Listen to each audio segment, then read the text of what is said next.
Disclaimer: the views and opinions expressed in this episode are those of the guests and do not necessarily reflect the official policy or position of USA Global TV and Radio. The content presented is for informational purposes only and is intended to foster open discussion and debate. Viewer discretion is advised. USA Global TV and Radio does not endorse any particular viewpoint and encourages viewers to seek out additional information and perspectives. Saving America with Dr. David D. Schein.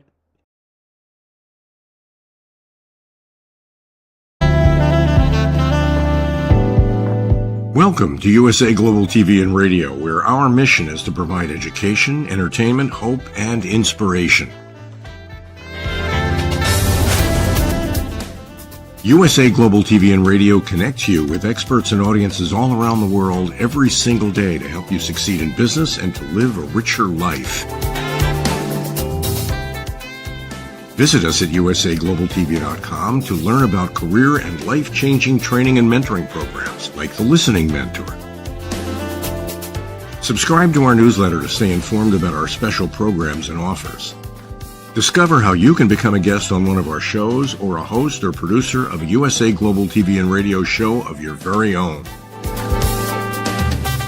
That's USA Global TV and Radio, where the doctor is always in.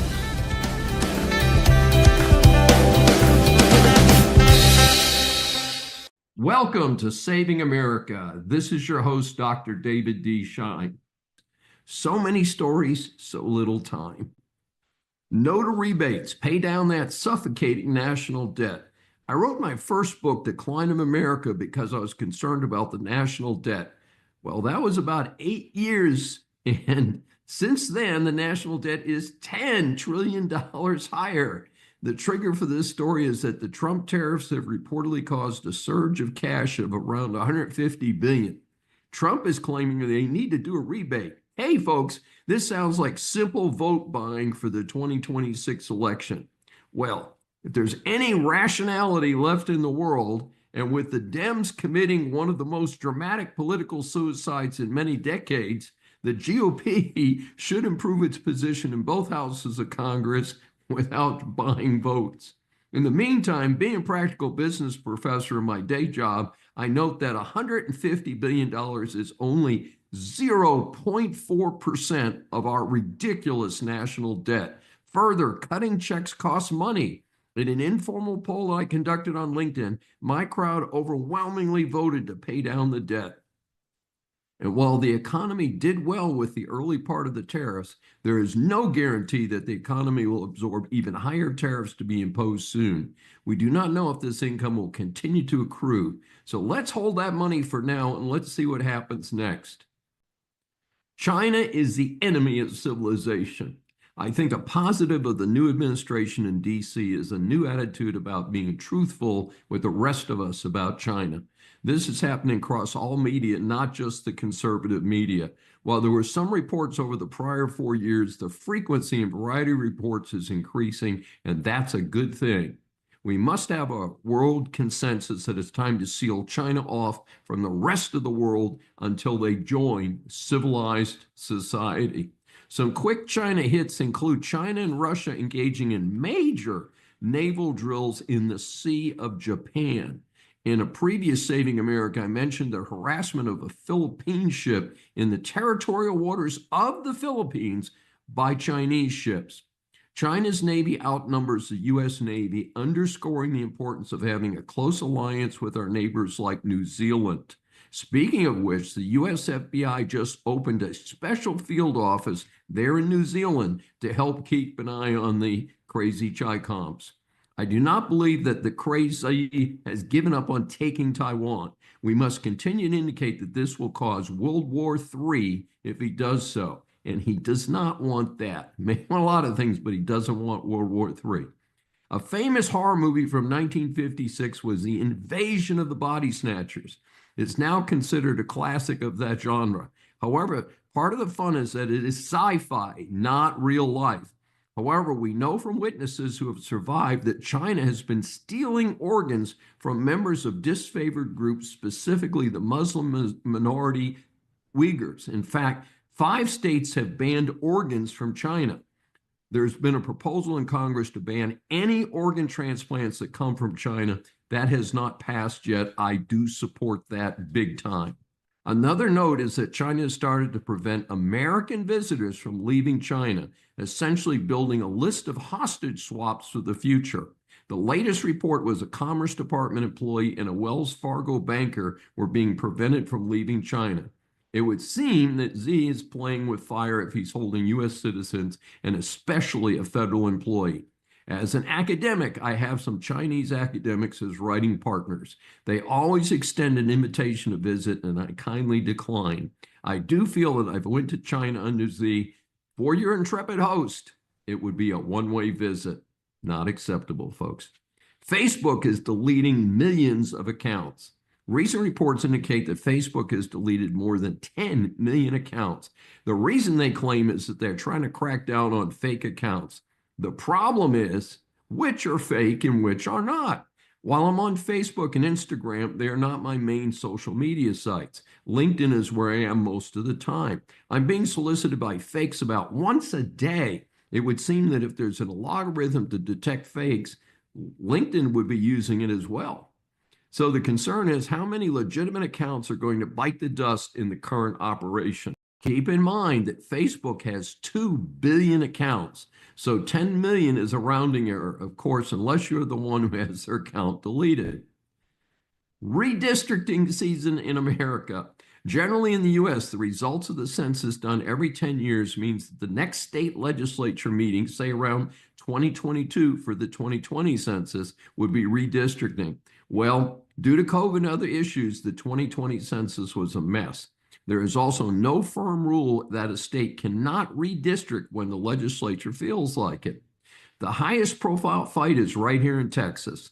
The headline is that about 50 Dems have left the state to deny the Texas legislature a quorum. Governor Abbott has threatened to remove them from office, and that is in addition to a $500 a day fine. And we're still keeping an eye on this one. The issue is a redistricting plan that could result in 5 more GOP-leaning districts. While Texas would stay in the GOP camp either way, the extra votes would have an impact on Washington, given the current close count in the House of Representatives.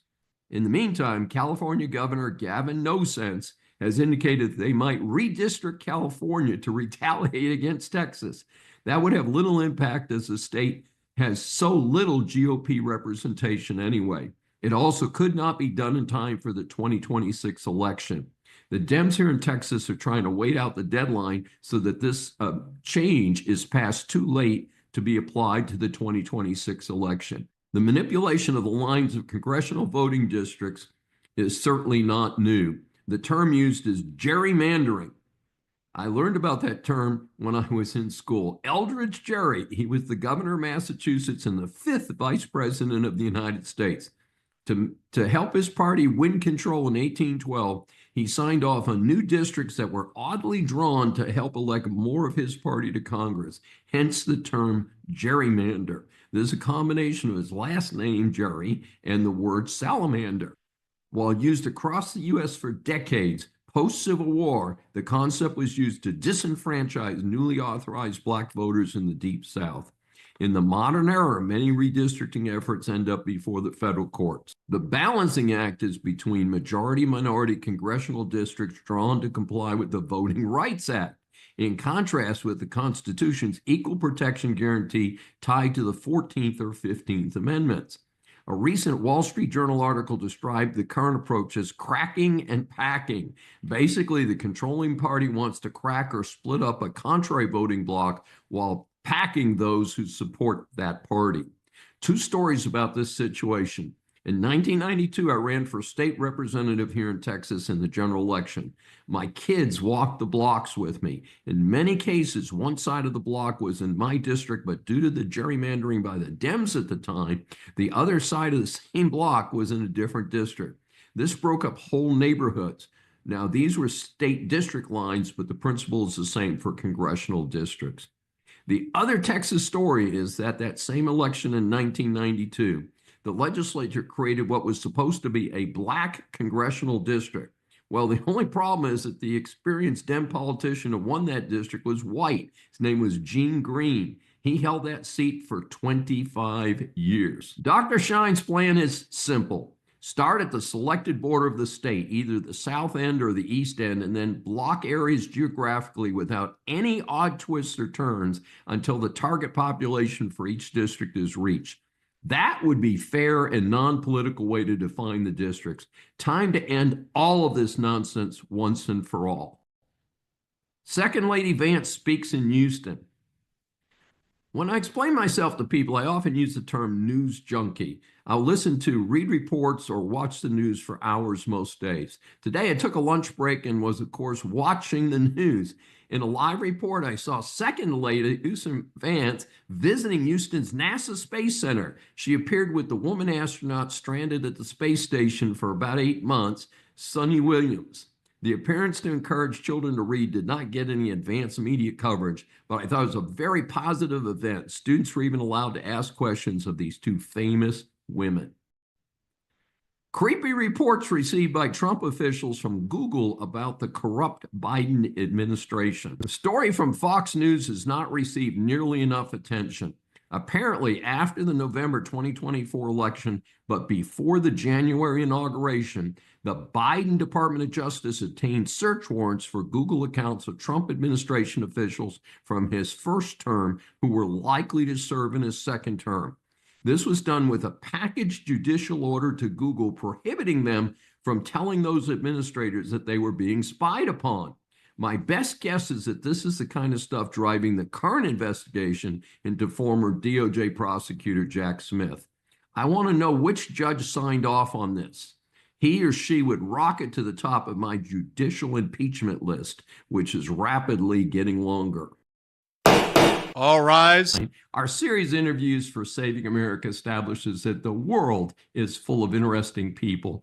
Once you hear from our next guest, I'm sure that you'll agree that she deserves the moniker of interesting person. Saving America welcomes Debbie Osborne, who's a social worker turned lawyer who has worked with youth-serving organizations, or YSOs, for more than 40 years. She jokes that she has a career ADD that led her into a variety of professional experiences before settling into a legal practice of advising YSOs.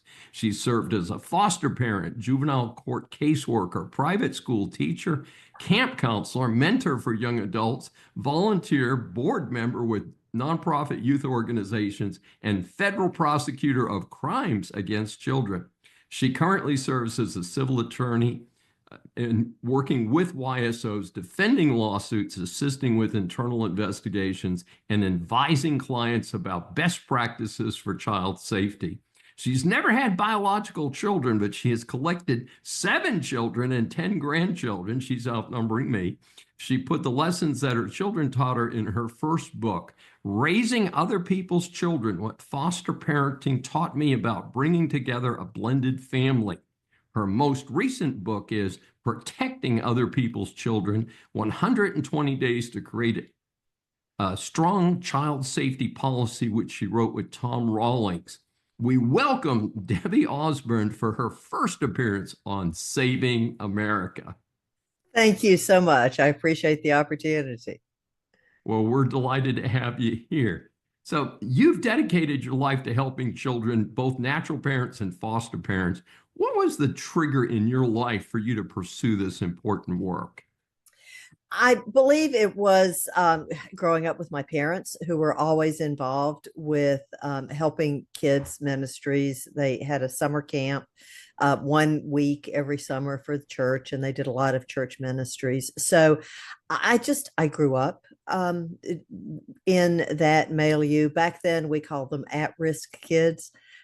Kids from broken families or dysfunctional families. And that is really what led me into being a caseworker with juvenile court. But, once I got there, I burned out. I got tired of dipping out the ocean with a teaspoon. But I still care. Individual kids kind of get inside your defenses and wrap themselves around your heart. And so I wanted to stay in a way of helping them as much as I could. And so I do joke about having career ADD, but All of my different jobs kept leading me back to helping kids in one form or another. Well, it's a fascinating background to get where you've arrived. And regarding your first book, please share with the audience some of the important aspects of being a foster parent, because the demand has never been larger, from what I understand. It is, and it is very difficult working with government agencies because they're government agencies.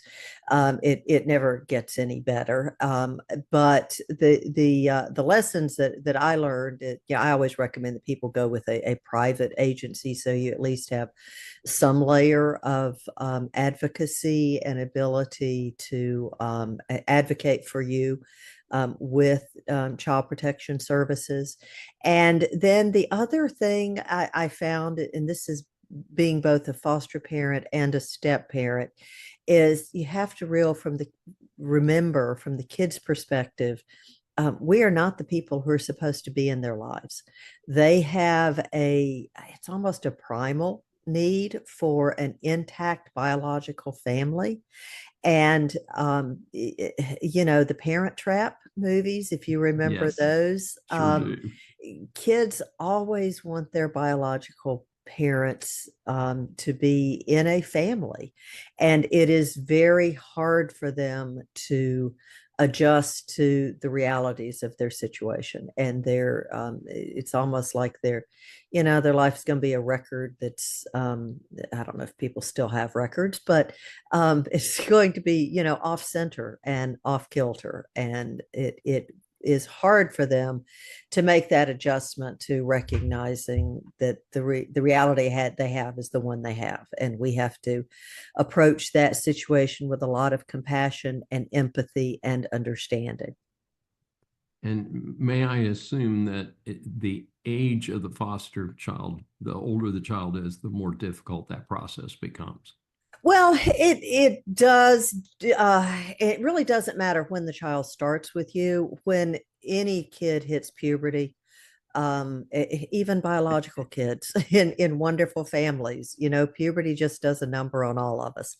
And so the closer they get to puberty, the more difficult their lives are. And that I always tell my friends about teenagers, all you can do is just, you treat it like a roller coaster. You just make sure the safety bar is down and hang on until the ride is over. Absolutely. Absolutely. Yes. My oldest grandchild is just hit puberty in the last year, and it's entertaining to see the Yes. interaction. That's right. Well, the good news is the aliens will return their brain eventually. I think that's a wonderful line. I'll have to tell my daughter that, who's Right. dealing with it in Technicolor. It seems sometimes that the grandparents, we do better with her than Yeah. her mom does. Yes. Yes. That little bit of distance and that little bit of give and leeway in the rules, they will listen to mentors and grandparents a lot sooner than they will parents. And again, that's built in. It's part of the union rules for teenagers that they have to disagree with their parents. So, Absolutely. Been there, done that, and in Technicolor, so fully understand. Uh, as a parent and grandparent myself, as well as a concerned member of the community, I do not think we can overemphasize child safety. Tell us how your new book with Tom Rawlings contributes to this important community focus of child safety. well, we wrote this for the lessons that I've learned from a lot of my clients over the years. And so we wrote this for youth organizations that I feel like they're dealing with a fire hose of information. They have to do all of these things and they have to do them yesterday. And so we set it out in a step by step, month by month format.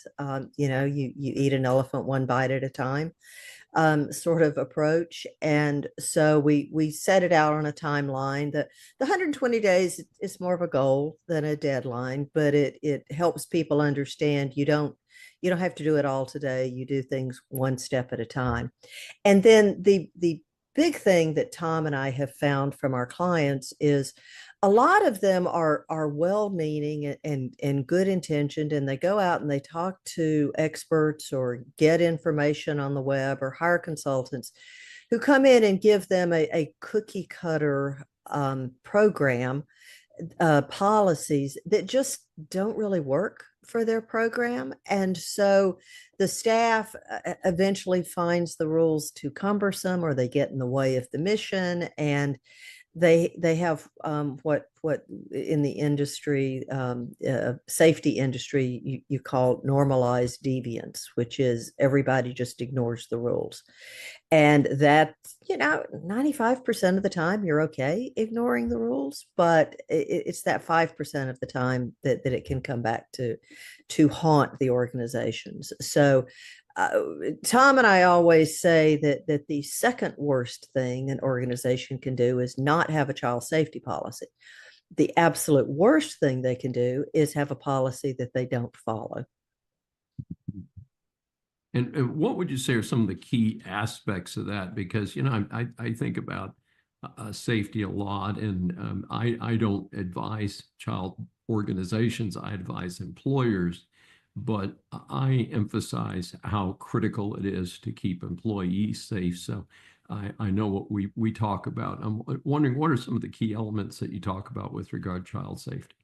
Well, the key elements, the first thing is understanding the purpose behind the rule so that you can adapt it as needed. So I will give you an example. I had a client call me one day, and a consultant had said to them, every adult who comes onto your campus has to have a criminal records check before they get past the door.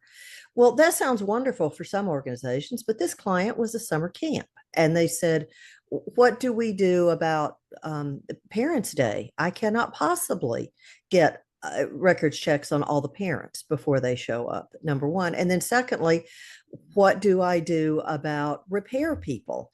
The chances of getting a plumber on a Friday night who will give me a records check before they come fix my toilet, if they even show up on a Friday night, it is nil. And so that's an example of where we tell them, you look past what is the purpose of that rule, and that is you don't want anyone you haven't vetted to have access to the kids. So the much more realistic principle for that particular client or other similar clients is you don't worry so much about the screening prong as you worry about the supervision prong. So you make sure that if repair people come in, that there's someone with them at all times. That if you have a parents' day, you make clear to the parents when they arrive, they are responsible for supervising their kids.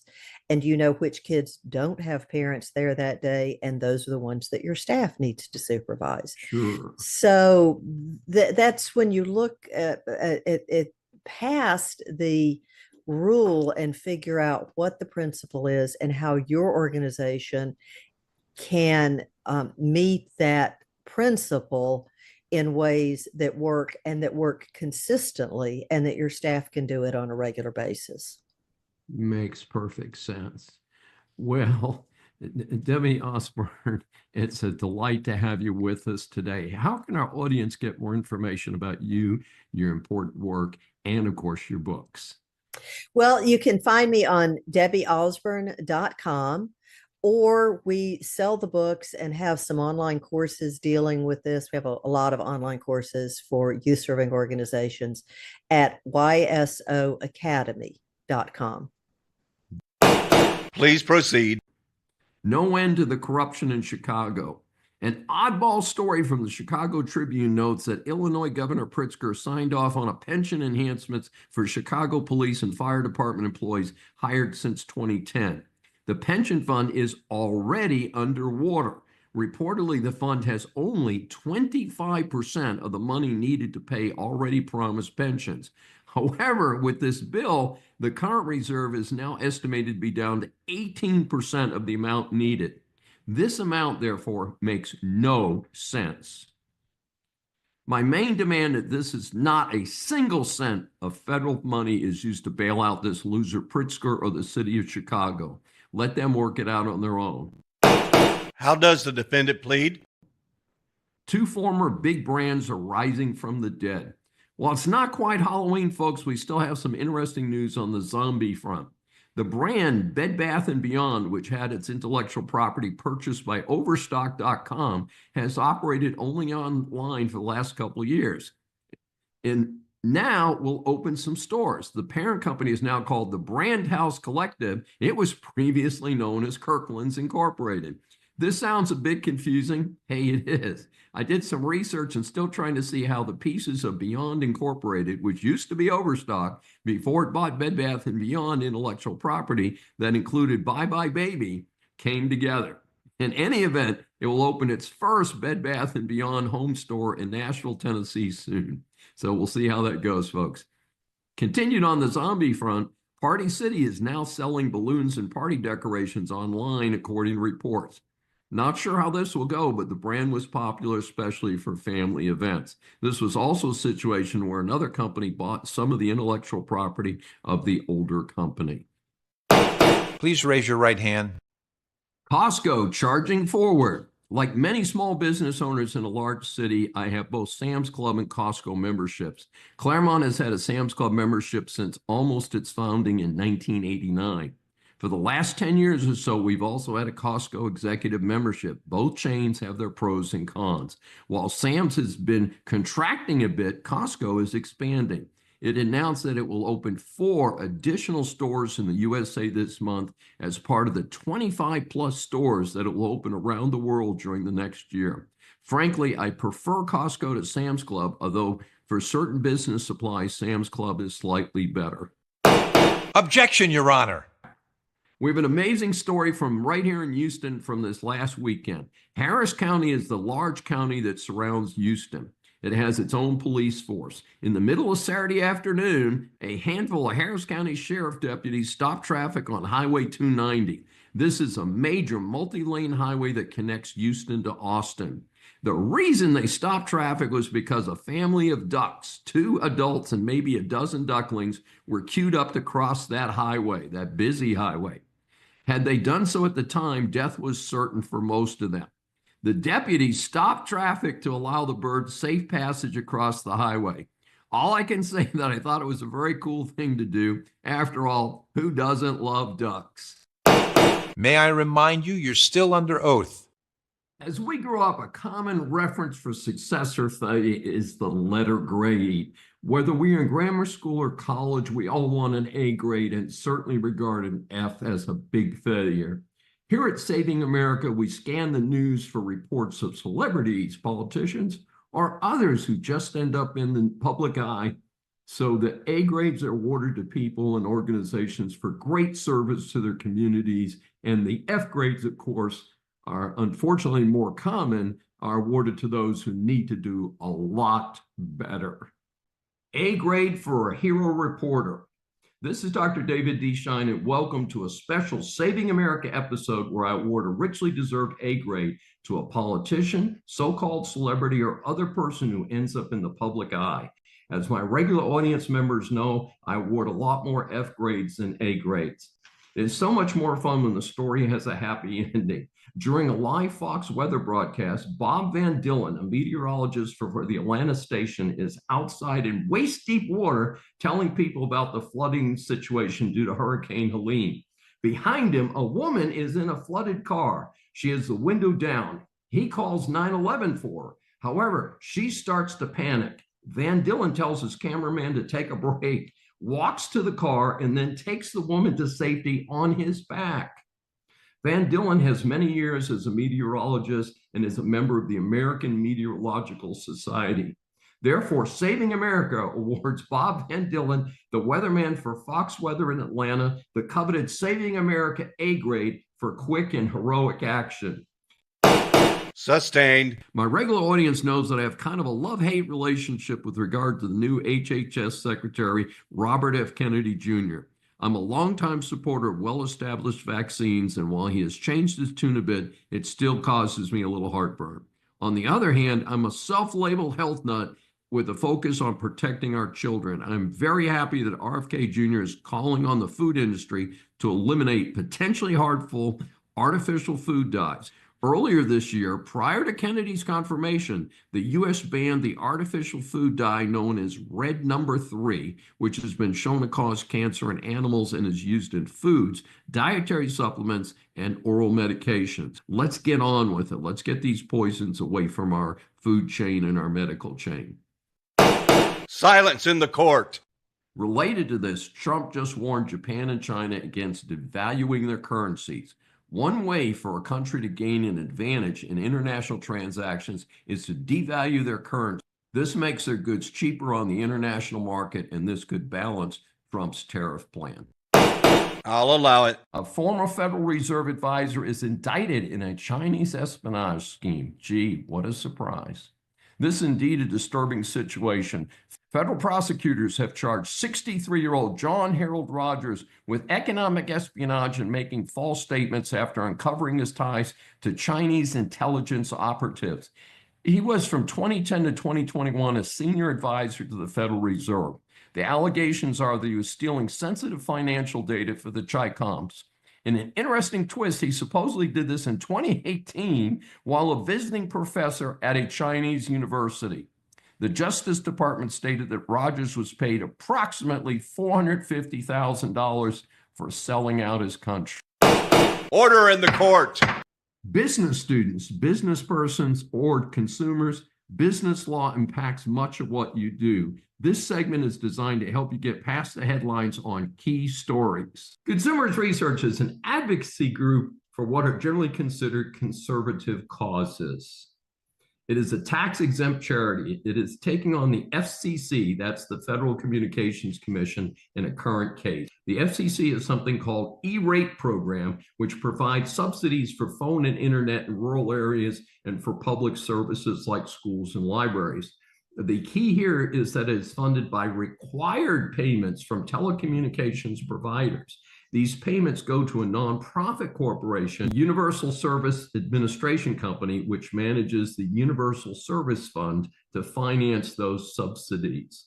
Congress created the E-rate program and authorized the FCC to establish and oversee the Universal Service Administration Company. However, Consumers Research has gone to federal court in several jurisdictions to challenge the constitutionality of the program. First, it argued that Congress had improperly delegated legislative authority to the FCC.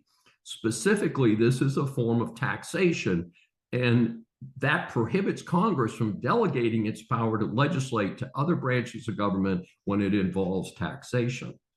Second, the plaintiff argued that the FCC had in turn improperly delegated too much authority to the company to basically determine the amount of the fees charged to the telecommunication providers.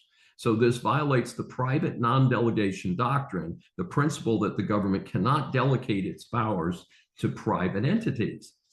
Consumers Research has already lost in the 5th, 6th, and 11th Circuit Court of Appeals. Meanwhile, SCOTUS denied appeals in the 6th and 11th circuits. In an interesting twist, however, the 5th Circuit Court of Appeals agreed to hear the case with the full panel of the 5th Circuit.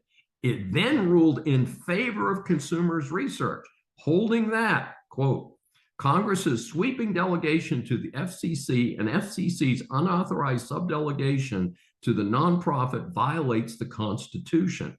Now the FCC is back at SCOTUS asking the High Court to reverse the 5th Circuit ruling against the agency.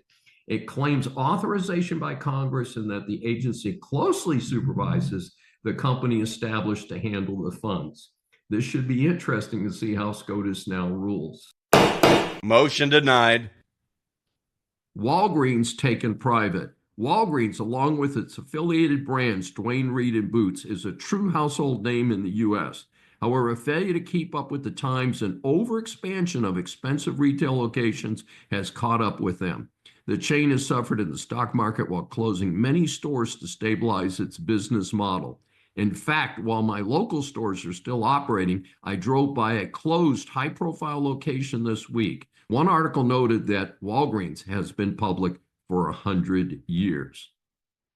The play is that a private equity firm, Sycamore Partners, will pay $11.45 a share in cash. Sycamore will then be responsible for the current debts and obligations of Walgreens. That could make the deal worth almost $24 billion. In previous shows, I have mentioned that CVS and Rite Aid have also been closing stores. Reports suggest that it's getting tougher for these big drug retailers to get reimbursed for some of the medications by insurers. I know Medicare and Medicaid are also getting more aggressive. I am familiar with the cost of some of the meds still under patent. You know, the ones with the silly and endless TV commercials. I've heard numbers like 5,000 a month, 10,000 a month, and even 20,000 a month. No wonder times are tough. I discussed this with a friend of mine who asked a key question. Why does anyone care about a public versus a private company? Hey, that's a good question. So I asked my favorite finance professor, and we agreed that for customers, it might not make that much of a difference. However, at the same time, locations may be reduced further and other changes to enhance profitability may follow. That could change the customer experience. The defense rests, Your Honor. Our series of interviews for Saving America establishes that the world is full of interesting people. And when you hear this guest's background and opinions, I know you're going to agree with me that Saving America has got a great guest in Dr. Tomohiko Taniguchi. He holds an LLB from the University of Tokyo and a doctorate in national security from Takukushu University. He has had a long media history with Nikkei Business Management magazine. During that time, he also was a Fulbright visiting fellow at Princeton University. Among other impressive credentials, he was president of the Foreign Press Association in London from 1999 to 2000. He is also a multi-published author, too long a list for us to go through. Dr. Taniguchi is perhaps best known for his work with Japan's Prime Minister Shinzo Abe as his cabinet special advisor and the Prime Minister's primary foreign policy speechwriter from January 2013 until September 2020, when the late Mr. Abe stepped down as Prime Minister. He now serves as specially appointed professor at the University of Tsukuba and senior fellow GRIPS Alliance, National Graduate Institute for Policy Studies.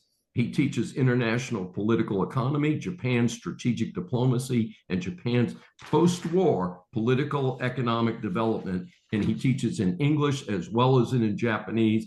I'm just happy to get through it in English, folks.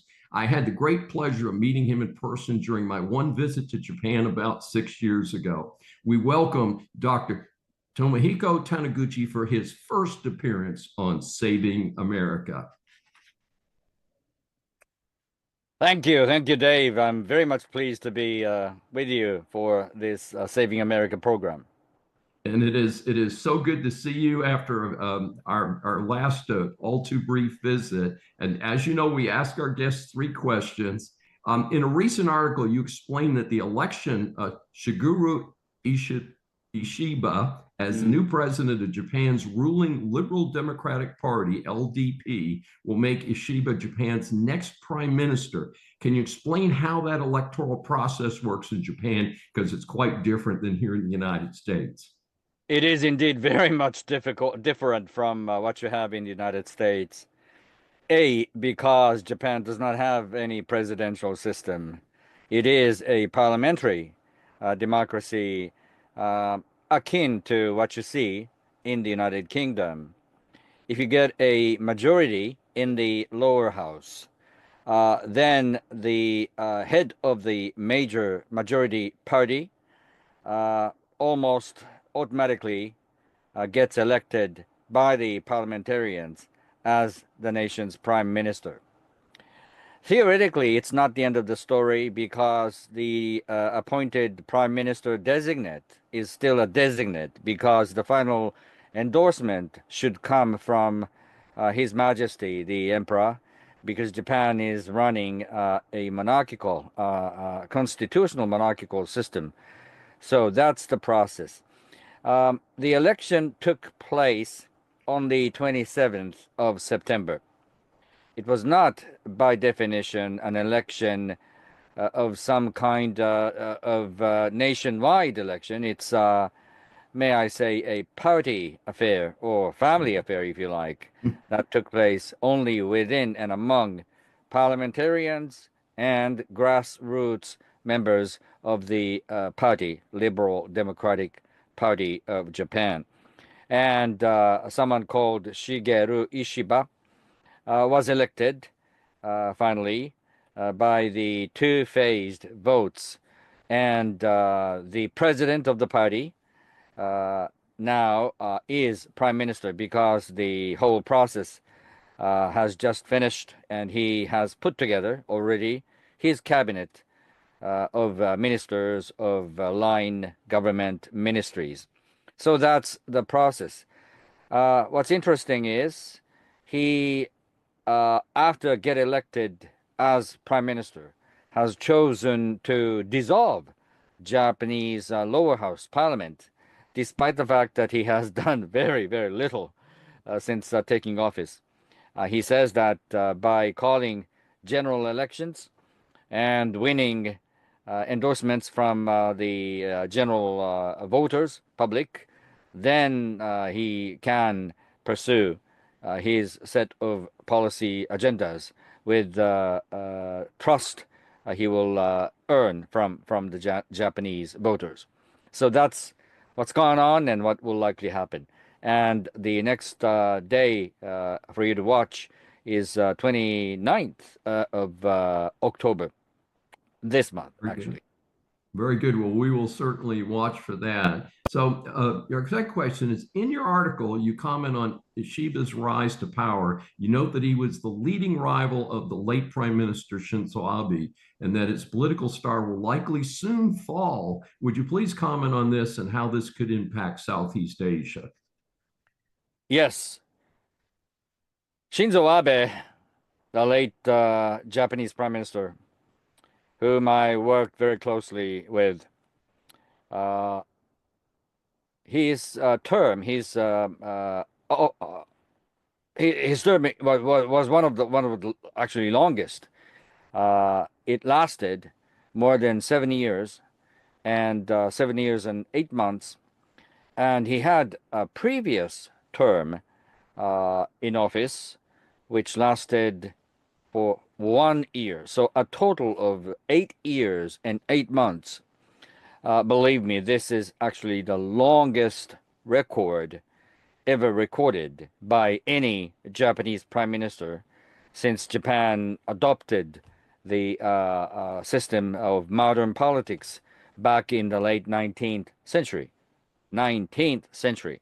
So during that time, Mr. Ishiba, the new prime minister, was very much in the backbench, on the backbench, and he oftentimes criticized from Abe's back. And I witnessed those what Ishiba did against towards Abe many times. As the saying goes, in the parliamentary system, your political opponent may be in front of you across the aisle, but your real enemies are on your back.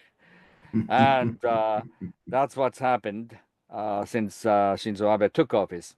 And Shigeru Ishiba always criticized all kinds of policies that Shinzo Abe was after. So I detected a sense of grudge developed by Ishiba and between these two individuals. Now, he has tried to win the race to become the president first of the party and then get elected by the parliament as prime minister as many as 5 times. So he made a pronouncement before running that this election was going to be the last one in his political career. And then you could say for the last attempt, he succeeded. Now, he has said a number of sloppy things. By sloppy, what does it mean? I'm going to tell you what. He has proposed, number one, tax hike. I was very much surprised by his policy agendas, especially because he says that he's going to call general elections earlier than many thought. Is it true that Shigeru Ishiba, the new prime minister, is going to push this policy hike agendas, and then he's thinking that he could win the vote?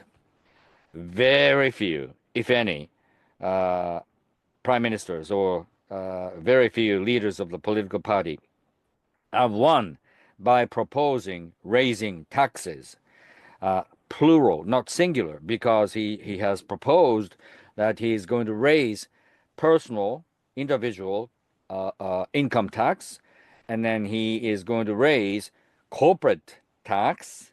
In addition, he said he would be interested in raising tax for capital gains. That's devastating. Reflecting that, the first trading day of this week, Monday, the stock index nosedived, fearful of Shigeru Ishiba's policy agendas. So that was point number one. And point number two is about national security or Japanese diplomacy. He has proposed establishing Asian version of NATO. What would you say to this proposal? Are the Japanese interested in bringing America further into the security situations in the Indo-Pacific, just as the United States has played the most significant role transatlantic? So without consulting very much heavily with the U.S. counterpart, you could not possibly propose anything like this, because after all, the United States is the most important, is the most powerful, is the most battle ready, if you like, provider of force, both to the Atlantic region and to the Indo-Pacific region. Wait a second. That has been in place for many, many decades. Indeed, the United States led the coalition and won the war in Korean Peninsula and got engaged in terrible battle and bloody warfare in the Indochina to primarily safeguard the rules-based international order that in turn benefited Japan first and foremost. Why? Because in the 1950s, 60s, 70s, this country, Japan, was the only industrialized democracy where when all others, including South Korea, were extremely poor and under dictatorship. So what's going to change even with this new arrangement of Asia's version of NATO? I don't think very little will change. The current situation for your viewers is that Japan has been hosting the biggest number of U.S. military personnel and the most substantial military assets, naval and Air Force and Marines on the soil of Japan. By so doing, the United States is able to keep its forward deployed forces in this troubled region, neighborhood of the Indo-Pacific. And the Japanese taxpayers have been very much willing to support and cover the cost of the deployment. And indeed, it's much less expensive, if you like, to put U.S. military assets and personnel in Japan rather than putting them on the soil of the state of California, if you like, in the United States. So that's the arrangement that's been tested by history, and that's been in place for decades. So what more net benefit, net gain the United States could expect from building this Asia's version of NATO is extremely doubtful, is an open-ended question. So that was the second question that came to my mind. Thirdly, he has not earned reputation, if I may say frankly, as a leader that could lead complex organizations. Some say he is very much slow in making decisions. He dodges difficult questions, and he dodges ultimate responsibility that otherwise should have been taken by the leader, i.e., Mr. Ishiba. And so he is not the sort of leader that's shown its leadership timber, if you like. All that being said, one should and could hope that he is a quick learner, and he knows what to be done, what not to be done, especially when faced with imminent challenge of general elections. He has to be more balanced, and he has to strike a very good balance when presenting his policy agendas. But so far, those 3 points, three factors that I mentioned, have worried me very much. Once again, whether he is a quick learner or not is something that I would very much like to pay attention to. Well, that sounds like some very valuable information for those of us who do observe world politics very closely. And we have a little bit of time left. We did want to get to our third question. With your international experience combined with your domestic experiences, how does Japan view the United States these days? Does it vary with who is president, or is there a longer-term view? Let me tell you how my previous boss, the late Prime Minister Shinzo Abe, viewed the United States. His was an interesting experience. He first dealt with Barack Obama, and then he dealt with Donald Trump. Polar opposite.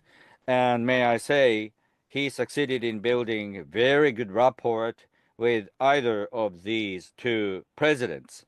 Why? Because number one, he paid very much substantial respect to the U.S. democratic process. Either of these two presidents was who the American voters actually chose. There of course does exist a huge divide between the two parties, but the net result is you choose your president. And from outside, Japanese Prime Minister Shinzo Abe paid respect to the decision ultimately reached by the voting process, democratically run voting process of the United States. Never underestimate the resilience, robustness of the oldest democratic system that humans have. And that's about the United States. So that's how Shinzo Abe viewed. Next, given the fact that the United States, the ultimate provider of security, not only to Japan, but also to the entire Indo-Pacific region, as head of the country that hosts the huge amount of U.S. forward deployed forces, it is incumbent always upon the Japanese Prime Minister to build as good rapport as possible with the U.S. President. So that was the second motivation. Certainly, there are growing concerns, like everyone else in Japan, about, may I say, the volatility of the U.S. political process, the deepened division between the two ends of the political spectrum, and the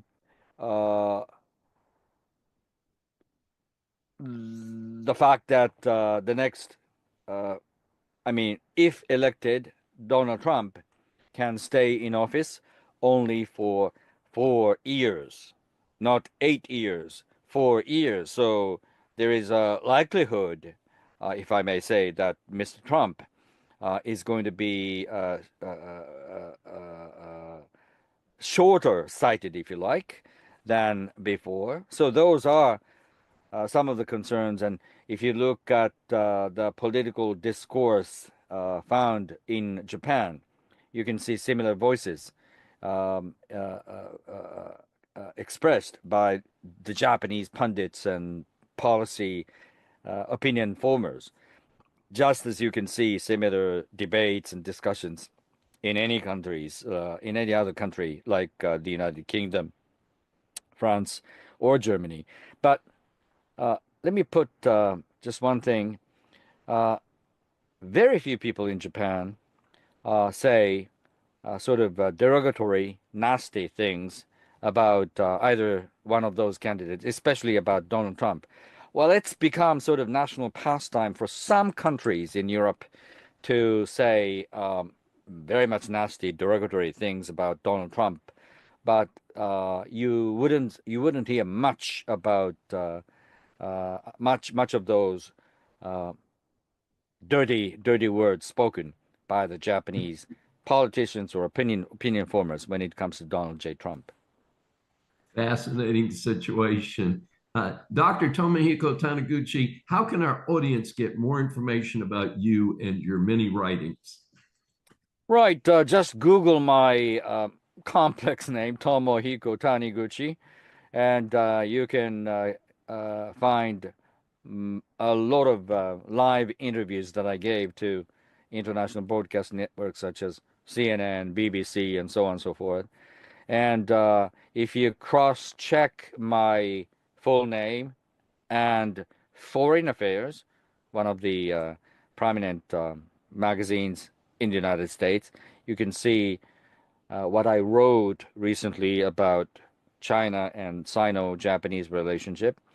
And also, if you cross-check my full name and The Economist, British news magazine, then you can find what I wrote as a sort of obituary for the late Prime Minister. Which I read also, yes, a very fine piece and a very nice salute to a very positive world leader. This session is adjourned. Thanks for joining me for Saving America. If you have questions or comments, please find me on various social media sites. I'm Dr. David D. Schein, and I will see you next week. Welcome to USA Global TV and Radio, where our mission is to provide education, entertainment, hope, and inspiration. USA Global TV and Radio connects you with experts and audiences all around the world every single day to help you succeed in business and to live a richer life. Visit us at usaglobaltv.com to learn about career and life-changing training and mentoring programs like the Listening Mentor. Subscribe to our newsletter to stay informed about our special programs and offers. Discover how you can become a guest on one of our shows or a host or producer of a USA Global TV and Radio show of your very own. That's USA Global TV and Radio, where the doctor is always in.